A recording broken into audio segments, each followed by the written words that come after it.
અમદાવાદમાં ગેરકાયદેસર કફ સિરપ સાથે ગ્રામ્ય એસઓજીએ 2 લોકોને ઝડપી પાડ્યા। પોલીસને બાતમી મળી હતી કે 2 લોકો કફ સિરપની ગેરકાયદેસર હેરાફેરી કરી રહ્યા છે, જેના આધાર પર પોલીસે આ બંને લોકોને ઝડપી અને 9 કફ સિરપ જપ્ત કર્યા છે।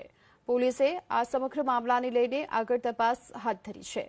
જોકે ગ્રામ્ય એસઓજીએ આ બંને લોકોની ધરપકડ કરી અને જે પ્રતિબંધિત કફ સિરપ તેમની પાસેથી મળ્યા છે તેને લઈને તપાસ હાથ ધરી છે।